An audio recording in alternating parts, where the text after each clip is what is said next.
YouTube? It's your boy Damion, and I'm back with another video. So as y'all see, man, I am back home in Houston, Texas.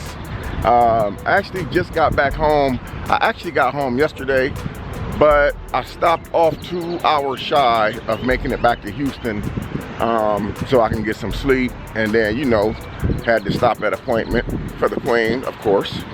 So I had an amazing 2-day visit to my son's Damion.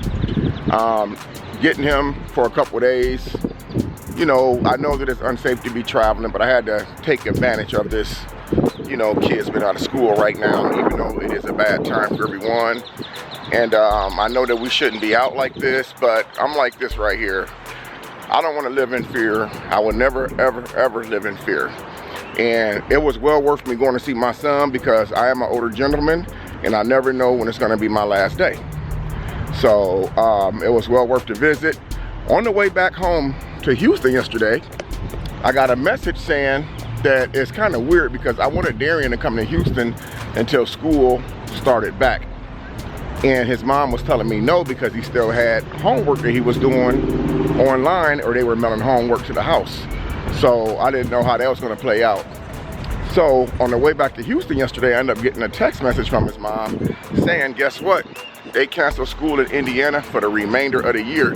So now I'm like, wow. When I get the message, I'm like 2 to 3 hours from Houston. So I'm like, oh my God. So guess what, guys? Guess what? He has no idea, but it looks like your boy is going to be turning around, going back to Indiana and getting my son. I don't know the date that I'm leaving out yet, but to make a long story short, I am going back to get him. So now I'm up at this grocery store in Houston called H-E-B. I've been on the highway all night and all day, and I wanted some fried chicken drumsticks. So I decided to come up here. I already had the chicken drumsticks at home, so I'm gonna go in here and grab me a cabbage, and Erica wants me to grab some yams. So we're gonna make fried chicken drumsticks, cabbage, and yams tonight. And we might actually just do a mukbang with it afterwards. So I'm gonna turn this off and go into the store, and I'm gonna see you guys shortly. Excited to get out the car to start the vlog for you guys, man. I looked on my hip and realized my phone's not there. So I gotta walk all the way back to the car and get my phone. I try to keep my phone on me because we only like have a small amount of people, family, loved ones, and relatives right here in Houston. And you never know when you're gonna get that emergency call. So normally I would have just left it in the car and just said, I'll just get it when I come out. But I'm gonna go back to the car and grab it. But anyway, man, I just wanted to say, man, you know, I talked to Damion when I was in Indiana about some specific stuff that's associated with the coronavirus, because kids, they age, you know, he's 12 years old. So kids his age, they don't really understand, you know, a lot of what's going on. Some of them look at it like, okay, school is out, we got a vacation out of school, but a lot of them don't know the seriousness of what's going on. So I'm very thankful that his mom, his sisters and brothers and them have been teaching him certain things that kids don't really pay attention to, like washing your hands and stuff like that, keeping yourself sanitized. Hold on, guys, let me grab my phone. Oh, there she is, sitting right there. Now watch me have about 15 missed calls on her. Whoa, no missed calls. I guess nobody's thinking about me. So basically, like kids don't really understand the seriousness of what's going on. The only thing that they know is that there's this thing going around called coronavirus, but they don't really grasp the concept of what it really means. So my hat goes off to the teachers before school let out, the parents, the brothers and sisters, the aunties and uncles that's teaching these kids how to sanitize themselves well and how to be safe during this time. As we know, this is a really hard time. None of us knows when this epidemic is going to come to an end. But I will tell you guys what I did here on the news. Now, don't quote me on this.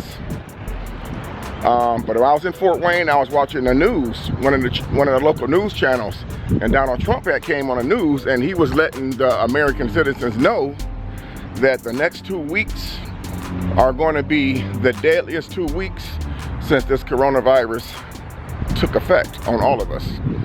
So all I'm saying, man, is everybody out there be safe.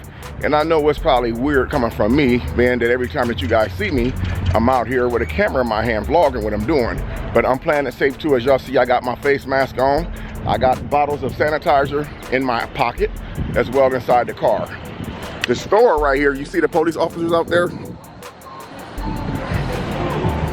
They actually have police officers out there patrolling people going inside the store. Reason being, they're making sure that everybody who walks inside the store squeezes sanitizer in their hands and don't just walk in and start shopping. So they're paying really close attention to all that. So, okay guys, so I'm finally back home, man. I'm finna do my cooking now and get ready for this eating video with Erica. But basically, man, just to tell you guys, man, you know, that it's real out here, man. And just to show you how real it is, I'm gonna give you a perfect example. Sunday night when we were leaving out, headed to Indiana, I had called one of my guys, because you know, he got the hookups and stuff. Like on like getting a better, you know, hotel room and getting better discounts and quotes or whatever. So he was telling me something I had never heard before. Now, I've actually heard of jobs getting laid off before, but you never hear like of a hotel laying off. At least I've never heard of a hotel laying off. So my guy had got laid off from a hotel job. Now mind you, you know, you hear like a lot of places that's just unheard of get laying off. You hear factories laying off, big store chains laying off, big clothing stores laying off, but you don't really hear like restaurants laying off because people got to eat, or hotels laying off, you know, because people are always traveling. But to let you guys know just how real that this stuff is out here, man, that it's not a joke. When we finally got to Fort Wayne, we ended up getting a hotel room. Very nice hotel. I think it's called the Hyatt or something like that. So when we got the room, we had another room adjacent to that room where we could actually walk out of one bedroom door and walk into the next bedroom, you know, because we had our kids in the other room and we had our own room. So basically, like when the next day had came around, we like went downstairs and we asked for like clean towels and stuff, and we asked for the room to be, you know, tidied up a little bit while we were out shopping around and doing various things throughout the day.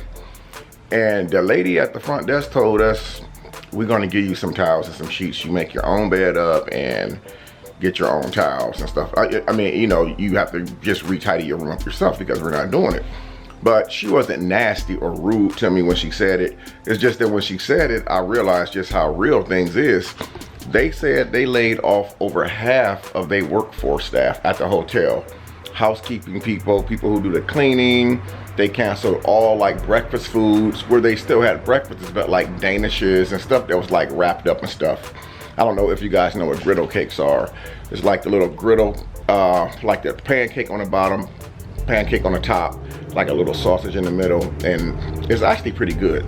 So everything that they sold was pre-packaged. And all the places that we went to, you know, just to shop. I mean, we traveled that long away, so why not take the kids out and get them something? Do you guys know just about every store was closed in that area? I mean, throughout the whole city. So it just lets you know, man, how serious that it is.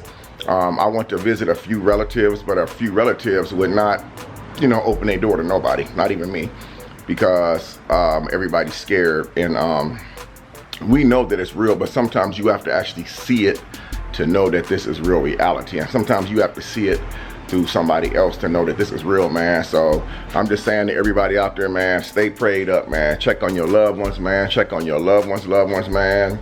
Parents, even myself, make sure that your kids, man, are keeping their hands clean.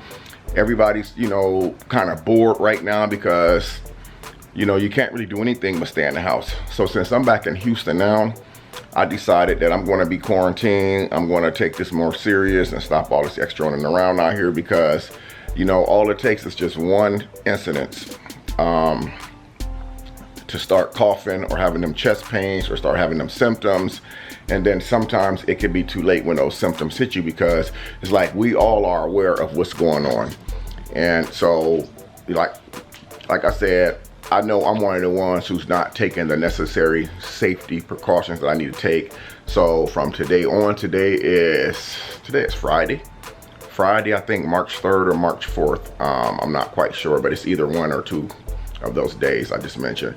But man, all I'm saying, man, is everybody stay prayed up, man. It's real out here in these streets, man, in this world. You know, we got hit with Satan. Satan came out and just said, you know, if y'all ain't prayed up, I'm taking y'all with me. And that's what Satan here to do. He come to do 3 things: steal, kill, and destroy. So anyway, man, I'm not gonna make this a long video as I promised earlier, man. But I just wanted to just shoot you guys this short message real quick, because to me, it was important for me to say this. It was weighing heavy on me while I was traveling. And, you know, it's time to really just crack down, man, and realize that every time that I walk out this door, what I'm walking out this door to do is not really as important as my health. So if you don't have things that you really necessarily have to do, like I hear people talking about going to the club tonight, trying to find a bar that's open. And it's like, instead of running to the source of this stuff, man, we should be trying to do things to run away from this stuff. So anyway, man, I'm gonna end this video so I don't bore you guys to death. I know you guys don't get to see videos like this from me, but I just wanted to bring you this video, let you know I love you guys, man. Also, if you have not followed me on social media, all of my social media links are in the description box down below. So come on over and show your boy some love. Also, thank you guys. Thank you guys so much. We hit 147,000 subscribers last night. So thank you guys so much, and all of you new people who joined the Crier family, welcome. I'm grateful, man. I feel truly blessed, man. Gonna be bringing you guys some great content, man. But until next time, it's the D, the A, the M, the I, the O-N. I love you, and I'll see you next video. Peace.